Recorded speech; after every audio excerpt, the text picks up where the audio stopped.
दोस्तों नमस्ते, स्वागत है आप सभी का कागज नगर के लोकल समाचारों में। मैं हूं आपका दोस्त कौशिक और लेकर के आ गया हूं कागज नगर के लोकल समाचार। दोस्तों आपकी दुआओं के कारण मेरी तबीयत अभी काफ़ी ठीक है पहले से, और 3 दिनों तक मैं आपको न्यूज़ बताऊंगा, जिसके बाद मैं कहीं और व्यस्त हो जाऊंगा। आपको लगातार कागज नगर के समाचार मिलेंगे पहले की तरह, जैसे आप लोगों को पहले मिलती थी वैसे ही हमारे न्यूज़ एंकर्स आपको खबरें बताया करेंगे। आज तारीख है दोस्तों 12 नवंबर 2024 की और दिन है मंगलवार का। आज दूसरा मंगलवार है दोस्तों, ऐसे में निकलती है टोंकनी की पदयात्रा। तो पदयात्रा में क्या क्या हुआ, ये सारी चीज़ें मैं आपको इस वीडियो में बताऊंगा। वीडियो को बगैर स्किप किए पूरा जरूर देखते रहें। चलिए शुरू करते हैं आज की हेडलाइन से।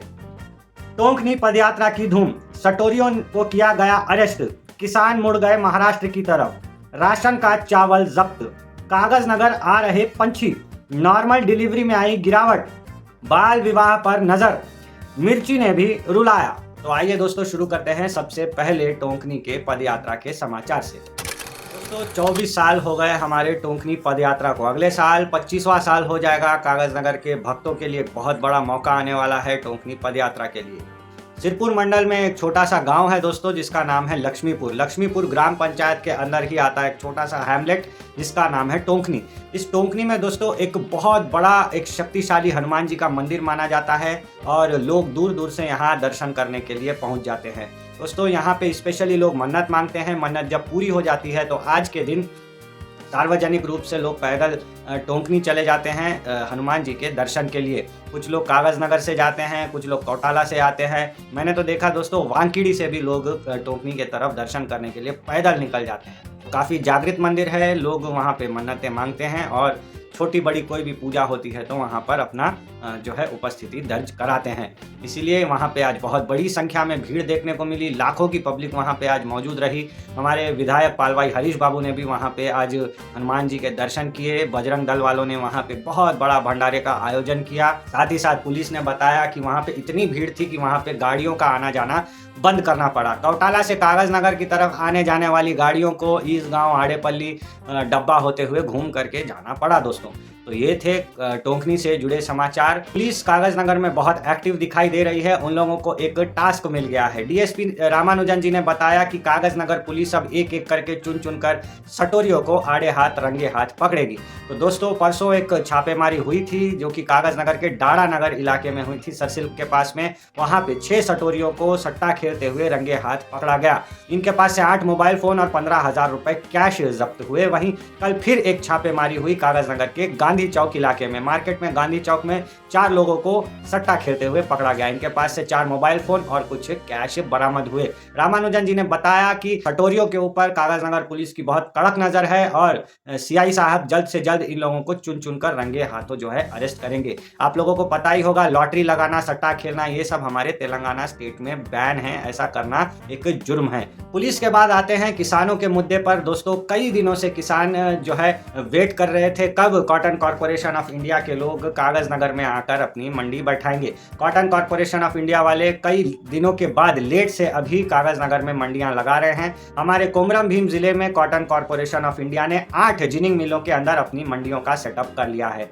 इस मंडी में 7,100 रुपए प्रति क्विंटल के हिसाब से आज की तारीख में जो है कॉटन के पैसे दिए जा रहे हैं। लेकिन इससे जो है किसान थोड़ा सा खफा है। किसानों ने बताया कि महाराष्ट्र में 7,700 रुपए प्रति क्विंटल के हिसाब से कपास बिक रहा है। ऐसे में उनका यहाँ पे कॉटन बेचना घाटे का सौदा मालूम हो रहा है। एक तो यहाँ पे रेट कम मिल रहा है, ऊपर से कॉस्ट कटिंग की जा रही है, यानी दोस्तों क्वालिटी के ऊपर भी थोड़े परसेंटेज काट लिए जा रहे हैं। और ऐसा होता है कि जब आप कपास बेचने जाओगे तब के तब आपको पैसे नहीं मिलते, आपको एक हफ्ता रुकना पड़ता है, जिसके बाद आपके अकाउंट में पैसे दिए जाते हैं। वहीं अगर आपको अर्जेंट में कैश चाहिए तो 10% आपको जो है पैसे काट करके कॉटन कॉर्पोरेशन ऑफ इंडिया वाले पैसे देते हैं। तो ये सारी चीज़ें हो रही हैं। उसके ऊपर से आपको पता ही होगा, कॉटन के मिल के सामने में बहुत लंबी लंबी लाइन लगी रहती है गाड़ियों की। रात में गाड़ी लेकर जाते हैं तो कहीं अगले दिन सुबह जा करके नंबर लगता है। तो ये सारी चीज़ें देखने के बाद किसान आजकल क्या कर रहे हैं, अपनी गाड़ियों को मोड़ रहे हैं महाराष्ट्र की ओर। महाराष्ट्र के राजुरा और बल्लारशाह इलाके में मौजूद जिनिंग मिलों का रुख कर रहे हैं किसान, और वहाँ पे इनको 7,700 या 7,800 रुपये प्रति क्विंटल के हिसाब से जो है कपास इनका बिक रहा है। तो ये थी दोस्तों किसानों से जुड़ी हुई पहली खबर। किसानों से जुड़ी हुई दूसरी खबर भी आपको बता देता हूं, वो ये है कि किसानों ने इस बार कैश क्रॉप के रूप में मिर्ची की खेती करने का फैसला किया था। लेकिन दोस्तों जैसा कि आप इस तस्वीर में देख पा रहे हैं, मिर्ची की खेती को काफी नुकसान हुआ है। इस बार जो बेमौसम बरसात हुई, आंधी तूफान आया और समय से ठंड ना पड़ने के कारण ये खेती जो है बर्बाद होती हुई दिखाई दी। काफी लोग आशा में थे कि कपास या धान अगर नहीं भी लगा तो कोई बात नहीं, मिर्ची की खेती में ये लोग सक्सेस पा लेंगे, लेकिन ऐसा नहीं हुआ दोस्तों। मिर्ची की खेती भी इस बार नुकसान में जाती हुई दिखाई दे रही है, जिसके वजह से किसान थोड़े से परेशान हैं। कपास और मिर्ची के बाद चलिए दोस्तों बढ़ते हैं चावल की ओर। 1 तारीख से दुकानें खुल जाती है राशन के चावल की। 15 तारीख तक राशन सरकार के दुकान में बिकता ही रहता है। आपको पता ही है ये राशन का चावल एकदम फ्री है, लेकिन लोग इसे खाना पसंद नहीं करते क्योंकि ये क्वालिटी में थोड़ा सा मोटा होता है, जो कि लोगों को पसंद नहीं आता। लोगों को चाहिए एकदम फाइन और बारीक और पुराना चावल, जो कि खाने में थोड़ा सा आरामदायक होता है। लेकिन ये जो सरकार का दिया हुआ मोटा चावल है, चूंकि ये लोगों को पसंद नहीं आता, तो वो लोग क्या करते हैं, दलालों को ये चावल बेच देते हैं। और ये बेचना ही है एक गुनाह। अगर आप किसी को अपना चावल बेच रहे हैं या फिर इसकी दलाली कर रहे हैं, तो ये सारी चीज़ें जो है कानूनन जुर्म है। और ऐसे में कागजनगर पुलिस जो भी पीडीएस चावल का राशन का जो धंधा करते हैं, इनके ऊपर अपनी कड़ी नज़र बनाए हुई है। कल छापेमारी के दौरान रेलवे स्टेशन के पास से कुछ लोगों को इसी चावल की स्मगलिंग करते हुए लोगों को पुलिस ने रंगे हाथों पकड़ लिया। ये थी दोस्तों पीडीएस राशन के चावल के स्मगलिंग की खबर। अब बढ़ते हैं कागजनगर के कुछ अच्छे समाचार की ओर। जी हाँ दोस्तों, मौसम थोड़ा सा सुहाना हो रहा है और ऐसे में दूर दूर से जो है पंछियां और जानवर कागजनगर की तरफ आते हुए दिखाई दे रहे हैं। आप लोगों को पता ही है कागजनगर फॉरेस्ट डिवीजन काफी बड़ा और फेमस फॉरेस्ट डिवीजन है हमारे तेलंगाना क्षेत्र में,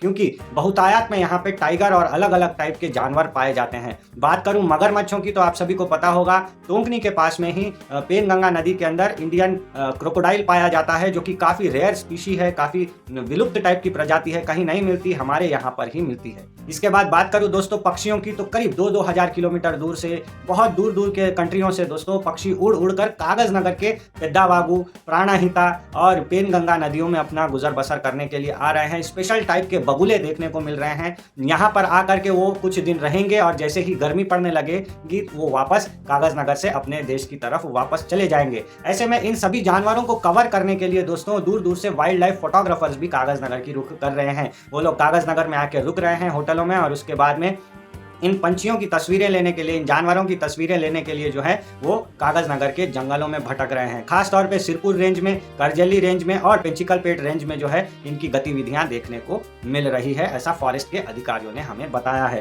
तो ये थी दोस्तों कागजनगर के वाइल्ड लाइफ की खबर। कागजनगर में हर दिन किसी ना किसी का जन्म होता ही रहता है, हर दिन डिलीवरी के केसेस आते ही रहते हैं। प्राइवेट हो या गवर्नमेंट हॉस्पिटल, हर जगह कहीं ना कहीं कोई माता अपने बच्चे को जन्म देती हुई दिखाई देती है। दोस्तों जन्म देने के 2 तरीके होते हैं। पहला होता है सी सेक्शन ऑपरेशन, जो कि काफी महंगा भी होता है, लेकिन माता के लिए काफी कम दर्दनाक होता है। उनको बेहोश करके, उनका ऑपरेशन करके बच्चे को उसमें से बाहर निकाला जाता है। दूसरी तरीका होता है दोस्तों, जो बहुत पुरानी सभ्यता के टाइम से चलते आ रही है, वो है नॉर्मल डिलीवरी, जहाँ पे माता अपने बच्चे को पुश करके खुद से जन्म देती है। तो इसमें काफी दर्द होता है, लेकिन ये जो है सेहत के लिए ठीक ठाक माना जाता है। सी सेक्शन ऑपरेशन सेहत के लिए ठीक नहीं माना जाता। ऐसे में कई डॉक्टरों पे ऐसा आरोप लगाया जा रहा है कि वो लोग पैसे कमाने के चक्कर में कागजनगर में सी सेक्शन ऑपरेशंस को बढ़ावा दे रहे हैं। एक रिपोर्ट निकल के आई है दोस्तों, जहां पे हमारे जिले में करीब 2754 बच्चों ने पिछले जनवरी से लेकर अब तक जन्म लिया, जिसमें से 1329 केस दोस्तों, 2700 में से 1329 केस जो है वो सी सेक्शन ऑपरेशन के आए हैं, ऐसा बताया जा रहा है। गवर्नमेंट हॉस्पिटल कागजनगर, आसिफाबाद का मेडिकल कॉलेज और आसिफाबाद का डिस्ट्रिक्ट हॉस्पिटल, इन तीनों जगह पे ज़्यादातर केसेस नॉर्मल डिलीवरी के आ रहे हैं, जबकि बताया जा रहा है maximum cases of private hospital C section operation के ही आ रहे हैं। तो इससे सरकार काफ़ी दुखी है। सरकार के अधिकारी बता रहे हैं कि पूरे तेलंगाना में सबसे ज़्यादा सी सेक्शनल ऑपरेशन हमारे ही आदिलाबाद डिवीजन में हो रहे हैं। तो इसको लेकर आपकी क्या राय है दोस्तों, कमेंट में मुझे जरूर बताइएगा। अब चलते हैं एक और गंभीर मुद्दे पर। गवर्नमेंट का एक और मुद्दे पर नजर है दोस्तों, वो है बाल विवाह पर। कागजनगर और आस पड़ोस के इलाके में दोस्तों कई जगह पे ऐसा होता है कि माइनर बच्चों की शादी करवा दी जाती है। कुछ ना कुछ कारणों से ऐसा भी देखा जाता है कि 2 बच्चे आपस में भाग करके शादी कर लेते हैं। इसको लेकर के कड़ा कानून बना दिया गया है दोस्तों। 21 साल से कम उम्र के बच्चे जो है शादी नहीं कर सकते, ऐसा भारतीय न्याय संहिता के अंदर अभी नया कानून कानून बनाया हुआ है। चाहे लड़का हो या लड़की, दोनों की उम्र अभी कम से कम 21 साल होनी चाहिए। शादी करने की ये सबसे अच्छी उम्र बताई जा रही है दोस्तों। लेकिन यहाँ पे अगर कोई बाल विवाह होता हुआ दिखाई दे रहा है तो ये कानूनन जुर्म है। पुलिस इस पर कड़ा एक्शन ले सकती है, ऐसा पुलिस के डिपार्टमेंट ने हमें बताया। परसों एसपी साहब के ऑफिस में गए थे, उन्होंने बताया कि अभी नवंबर और दिसंबर में कड़क एक्शन लेंगे, शादियों का सीजन आ रहा है, ऐसे में कोई अगर बाल विवाह का केस सामने आया तो जेल में डालने तक की भी नौबत वो लोग पैदा कर देंगे, ऐसा एसपी साहब ने हमें बताया। तो ये थे दोस्तों कागजनगर के ताज़ा समाचार। उम्मीद है आपको समाचार पसंद आए होंगे। अगर वीडियो पसंद आई है तो एक लाइक जरूर करें, अपनी राय कमेंट में मुझे जरूर बताएं और कागजनगर के अपने दोस्तों तक इन वीडियोस को लगातार शेयर करते रहें। मिलते हैं अगले वीडियो में दोस्तों, तब तक अपना ध्यान रखिए। नमस्कार।